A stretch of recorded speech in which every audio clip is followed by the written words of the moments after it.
una esquizofrenia.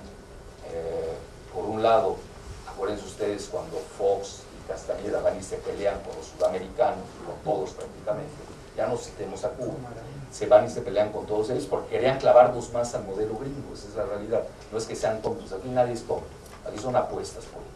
O uno se equivoca o uno tiene éxito. Yo no creo que Castañeda sea un estúpido, se los digo abiertamente. Es infatuado, es otra cosa. Krause tampoco es estúpido, es narcisista, onanista también. Aguilar Camín, otro onanista, narcisista. Oppenheimer, son los latinófobos. Ellos estaban siempre en contra del modelo Latinoamérica. Lo tenemos que ver, se equivocaron. Así de sencillo, aquí no hay, ellos apostaron todo al modelo liberal, clavarse con Estados Unidos, nada más que no se dieron cuenta que se clavaron a Titanic, un barco que se está hundiendo, y ahí va lo peor, los gobiernos mexicanos le hicieron de los músicos de Titanic, es decir, siguieron tocando hasta el final, y yo doy ahí dos hipótesis, ¿por qué lo siguen haciendo hasta el final? Uno, porque no saben nadar, y otra, porque no saben hacer otra cosa. Muchas gracias.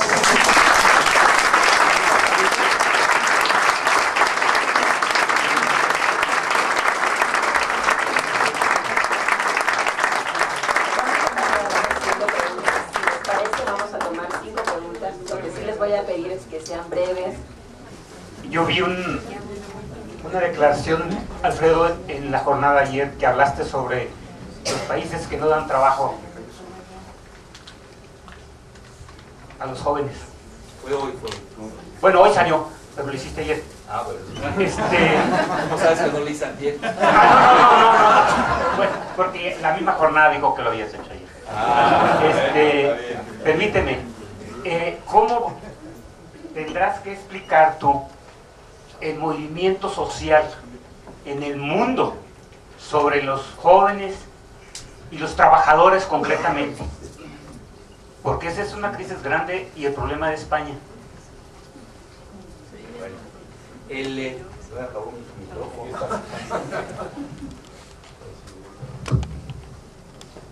Bueno, yo a mi juicio esta crisis no está confinada, la de los jóvenes, ¿no? No está confinada al mundo árabe. Ya se dio en Inglaterra, en Estados Unidos 86% de los graduados regresan a sus casas. Y hoy estamos viendo lo de España, está Grecia, está Irlanda. Es decir, esto es un fenómeno mundial. Existe un autor que se llama, un prospectivista que se llama Gerald Celente, que dice que el 2011 va a ser el año de las revueltas. ¿Por qué razón? Pues es muy sencillo. Porque se van acumulando los agravios. Los grandes perdedores de la globalización fueron los empleados. ¿Sí? Es que hay un cambio en toda la estructura ocupacional y además es irreversible. O sea, va a continuar el desempleo y va a ser prácticamente imposible regresar al tipo de empleo anterior. Entonces, ¿ustedes qué tienen? En la globalización se beneficia un modelo explícito que son la plutocracia, con L por favor, pero también sin L, también se beneficia, sobre todo la de aquí. Entonces, Joseph Marie Córdoba y compañía, todo el grupo Malinalco, ¿no? Se llama Malinalco, pues ahí se disfrazaban las locas de Malinalco. Bueno, entonces sí, pero ineficientes, a mí no me interesa. Vean, ahorita está la discusión de que si es borracho, no X, ¿no? Oye, que Churchill, que no sé. Vean, Churchill era borracho, y sí es cierto, pero era eficiente. Ganó la Segunda Guerra Mundial y tuvo eso me corrigió Jorge, que corrigió el premio, tuvo el Nobel de Literatura. El problema del nuestro no es que tome, no me consta, yo no lo sé, no quiero que me quiten mis programas. No lo sé, no me consta.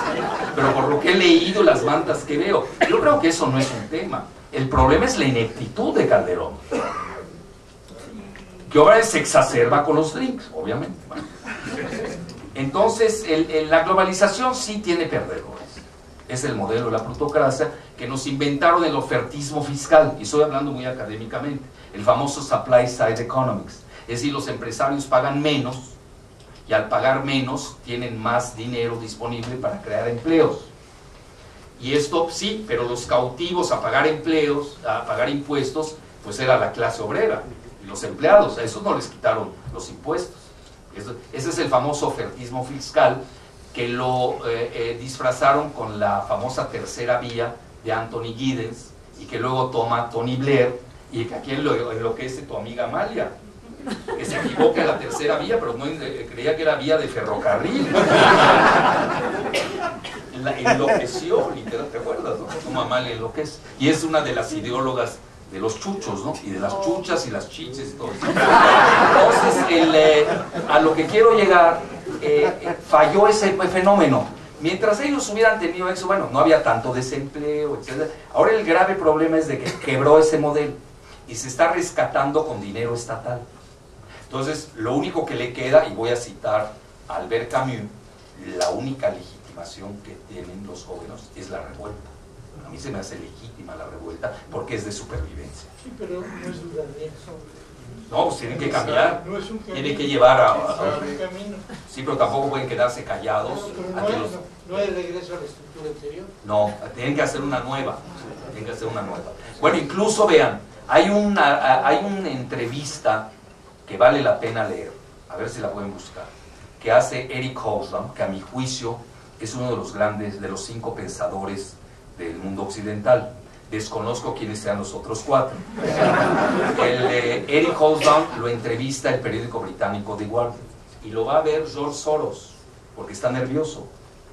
Y le pregunta cómo va el mundo. Dice, se acabaron 2 totalitarismos. O sea, el mejor historiador del siglo XIX, y que a mi juicio quizás también del siglo XX, no sé por qué no le dan el crédito. Pero que no se lo den, no dice que no piense. Y dice, se acabaron 2 totalitarismos. El totalitarismo soviético y el totalitarismo neoliberal. Entonces le pregunta a Soros, ¿a dónde va el mundo? Yo creo que va algo mixto, es lo que él prevé. Pero obviamente esto ya está muerto, nada más los ciegos no ven que se acabó este modelo. Porque si lo sostienen, el costo va a ser cada vez mayor. Porque, no, imposible, no lo pueden. Aquí están necios sosteniendo, porque les va, más lo sostienen, el costo es mayor.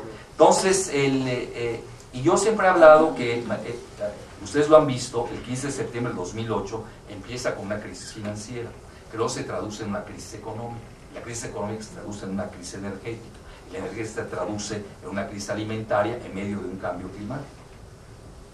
Estamos hablando de una crisis multidimensional, pero yo voy más lejos, que es lo que he estado citando. Eso es una crisis de civilización. Es decir, un modelo que no le puede dar empleo a sus jóvenes se está suicidando en el presente y está estimulando la ingobernabilidad y el caos geopolítico. Y en el futuro, obviamente, está condenado a la muerte, porque los jóvenes de hoy, biológicamente hablando, son los que van a gobernar mañana. Y hoy la plutocracia gerontocrática, pues biológicamente va a desaparecer, nos guste o no. Entonces, yo creo que sí la están viendo en Occidente.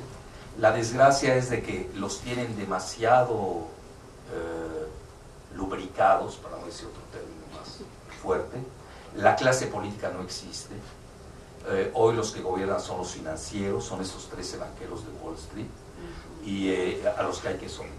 El mismo Obama, ya ven que llega con un programa y al final del camino pues lo somete y acaba rescatando la burocracia bancaria de Wall Street. Yo creo que ahí se está dando la gran batalla del siglo XXI. Y como siempre, si nosotros nos vamos a las teorías de Aristóteles, de Platón, a todos los clásicos, ustedes recordarán que aún en el mundo griego existían sus ciclos. ¿Sí? Se gobernaba la tiranía, luego llegaba la aristocracia, con plutocracia, luego la democracia, y luego la democracia otra vez de nueva cuenta hacia atrás. La circulación de las formas de Estado en el diálogo político. Así. Entonces eso es, ahorita estamos viviendo esta fase. La plutocracia está en su final y vamos a, quizás caigamos, porque hay 2 tendencias, ¿no? Y la estamos viendo en el mundo árabe, una tendencia muy autoritaria de contrarrevolución y una tendencia democrática de redención. Entonces yo creo que ahí es el camino. Pero sin duda alguna la biología va a acabar venciendo y esos son los jóvenes. Muchas gracias.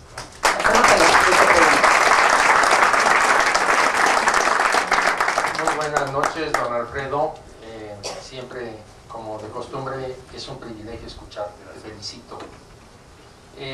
Quería pedir que, si es posible, nos comentes de dos aspectos internos en Estados Unidos que han llamado la atención en los diarios aquí de esta ciudad. Uno de ellos es el enfrentamiento que tuvo el general McChrystal, que terminó en que tuvo que renunciar a ser comandante de las fuerzas de los Estados Unidos en Afganistán. Desde luego yo supongo, pero es precisamente por eso que pido que nos ilustres, que esto manifiesta una posible importante divergencia entre los militares y el gobierno. La segunda, las manifestaciones que se han venido dando en Wisconsin y últimamente en Nueva York de los empleados públicos. En Wisconsin ya les pasaron una ley que le quita el derecho de huelga a los policías, a los maestros y a los bomberos. En Nueva York ya ha habido manifestaciones muy serias, ya amenazaron los manifestantes que la anterior manifestación era la última pacífica. Están al parecer muy enojados. Entonces, pues esto creo yo que es importante mencionar y que desde luego también puede tener algún reflejo en nuestro país y en nuestra ciudad, porque aquí pues las cosas tampoco andan en jauja. Muchas gracias. Gracias. Bueno, yo no diría que hay conflicto entre militares y civiles en Estados Unidos. Yo diría el conflicto sí se da entre los militares y los banqueros de Wall Street. Los banqueros sí quieren una tercera guerra mundial. Lo ha dicho Ambrose Evans Pritchard en sus escritos desde Londres, creyendo que la va a ganar Estados Unidos. Pero los militares, que son los que hacen la guerra y no los banqueros, saben que no van a ganar otra guerra. Es decir, ellos no quieren la guerra contra Irán. Esa es la realidad. Yo puedo pasarme toda la noche hablando del tema. No la quieren porque Irán no es un paseo militar. No está tan sencillo. Estados Unidos está sobreextendido en varios lugares. No olvidemos que ellos tienen más de 867 bases en el mundo. Necesitan recortar ya el presupuesto militar y parte de ello pasa el retiro de tropas de Irak y Afganistán, que no les dio resultado. Estados Unidos está buscando el G2 con China. China no lo ha querido, esa es una realidad, y tampoco se van a dejar los chinos. Entonces ahí vamos a ver quizás un cierto tipo de negociación que ya se está dando a unos niveles, en otros no está funcionando. Pero los militares, si nosotros los vemos, al menos lo que se ha salido, por leyendo a Bob Gates, el secretario del Pentágono, él no está a favor incluso dice una frase que es muy fuerte, dice: hay que examinar de la cabeza a un presidente que envíe tropas terrestres a un país de Asia o de África. Ese dato es muy fuerte, muy fuerte. ¿Qué les está diciendo? Que Estados Unidos tiene que usar su realidad. Ya no tiene soldados, está usando mexicanos para incluso a combatir. Ya no es su fuerte la cuestión terrestre. ¿Cuál es su fuerte? La automatización, la robotización. Es lo que se llama revolución en asuntos militares. Y ahí es donde operan sus drones, predators, les llaman, sus depredadores, aviones automatizados. Es decir, ellos se van a ir más a guerras puntuales, a intervenciones quirúrgicas, tipo la de Bin Laden, sea cierta o no, pero para la narrativa estadounidense es importante.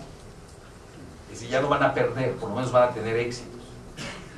Van a agarrar un Noriega, ¿no? Tipo Noriega, lo agarran y se lo llevan a la cara, que haya sido su aliado. Cosas así. Y van a usar obviamente su fuerza aérea y marítima, que esa no ha tenido escalados.